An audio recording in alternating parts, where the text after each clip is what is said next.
ক্যাল নিউপোর্টের বই slow productivity এর সারাংশে স্বাগতম। আজকের দুনিয়ায় সবাই ব্যস্ততা আর টু ডু লিস্টকে গর্বের মতো দেখে, কিন্তু নিউপোর্ট বলছেন আসল সাফল্য আসে ধীরে চলা থেকে। কম কাজ করা, স্বাভাবিক ছন্দে কাজ করা আর কাজের মানের দিকে মন দেওয়া, এভাবেই ক্লান্তি ছাড়াই বড় সাফল্য পাওয়া যায়। এটাই আরএসআর।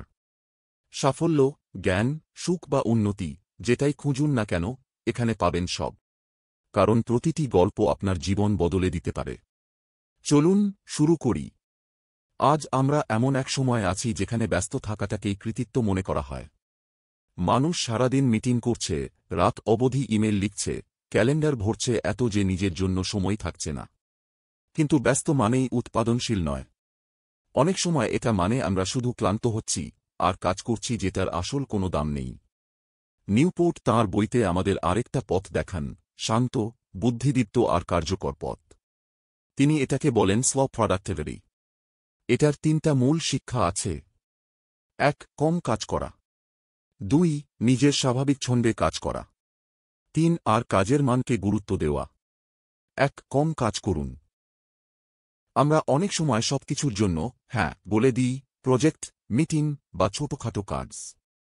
ফলাফল হয় চাপ, দুশ্চিন্তা আর গড়পড়তা ফলাফল। কিন্তু স্লো প্রোডাক্টিভিটি প্রথম শিক্ষা হল কম কাজ করুন। স্টিভ জবস যখন 1997 সালে অ্যাপলে ফিরে এলেন, তখন কোম্পানি ভেঙে পড়ছিল। অসংখ্য প্রোডাক্ট চালু ছিল, কোনো ফোকাস ছিল না। জবস বেশিরভাগ প্রোডাক্ট বাদ দিলেন আর মন দিলেন কয়েকটাতে, ম্যাক, অ্যাপার, পরে আইফোন। সেই ফোকাসই অ্যাপলকে বিশ্বের সবচেয়ে বড় কোম্পানিগুলোর একটিতে পরিণত করল। ডারউইনও একই কাজ করেছিলেন। তিনি প্রতিটি নতুন আইডিয়ায় না গিয়ে ২০ বছর ধরে কেবল এক গবেষণায় সময় দিয়েছিলেন, বিবর্তন তত্ত্ব। তাঁর বই on the origin of species মানুষের চিন্তাধারা বদলে দিল। আমাদের জীবনেও এটা প্রযোজ্য। যে ছাত্র সবকিছুতে যোগ দেয়, সে শেষ পর্যন্ত ক্লান্ত আর গড় মানের হয়। কিন্তু যে দুটো বিষয়ে মন দেয়, সেই সফল হয়। কম কাজ করা মানে আলস্য নয়, বরং এটা হল আসল কাজে মন দেওয়া। ২. নিজের ছন্দে কাজ করুন। দ্বিতীয় শিক্ষা হল নিজের স্বাভাবিক ছন্দে কাজ করা। আমাদের সমাজ দ্রুত ফলাফলের প্রশংসা করে, কিন্তু প্রকৃত সাফল্য আসে ধীরে ধীরে। যেমন কৃষিকাজে, আপনি যত তাড়াহুড়োই করুন, ফসল তার সময় বড় হবে। সৃজনশীল কাজও তাই। কে রাউলিং বহু বছর ধরে হ্যারি পটার দুনিয়া গড়েছেন। মেরি কুরি দশকের পর দশক লেগেছিলেন তাঁর গবেষণায়। তাঁরা তাড়াহুড়ো করেননি, কিন্তু ইতিহাস বদলে দিয়েছেন। ব্যবসায়েও ওয়ারেন বাফেট একইভাবে ধৈর্য ধরে সঠিক সুযোগের জন্য অপেক্ষা করেন। তিনি জানেন ধৈর্যই সাফল্যের চাবিকাঠি। নিজের ছন্দ ভেঙে কাজ করলে আসে ক্লান্তি আর অবসাদ। স্লো প্রোডাক্টিভিটি শেখায় বিশ্রাম আর কাজের ভারসাম্য রাখুন, ধীরে চলুন, আর দিন নয়, বছরের মতো ভেবে কাজ করুন। ৩. মানের দিকে নজর দিন। তৃতীয় শিক্ষা হল মানকে সবচেয়ে বেশি গুরুত্ব দিন। শেষ পর্যন্ত মানুষ মনে রাখে না আপনি কতগুলো কাজ করেছেন, তারা মনে রাখে কাজের মান। লিওনার্দো দা ভিঞ্চি বছরের পর বছর সময় নিয়েছিলেন মোনালিসা আঁকতে। মাইকেলেঞ্জেলো বহু বছর দিয়েছিলেন ডেভিড বানাতে। এই কাজগুলো আজও অমূল্য। আধুনিক সময়ে ইলন মাস্কও দ্রুত নয়, বরং মানের উপর জোর দিয়ে টেসলাকে আলাদা করেছেন। ছোট কাজেও এ সত্যি। একটি ভালো রিপোর্ট, যা বড় সিদ্ধান্ত বদলে দিতে পারে, শত ইমেইলের চেয়ে বেশি মূল্যবান।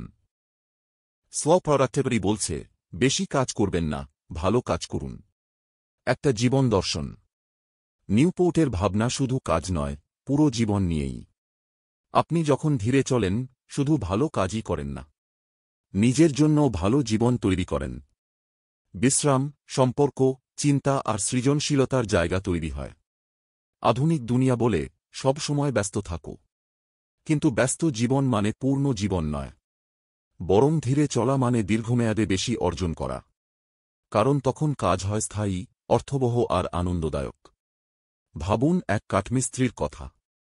তিনি হাতে বানাচ্ছেন আসবাব। সময় বেশি লাগে, কিন্তু আসবাব টিকে থাকে বহু বছর। আরেকদিকে ফ্যাক্টরি দ্রুত শত আসবাব বানায়, কিন্তু সেগুলো কয়েক বছরের মধ্যেই ভেঙে যায়।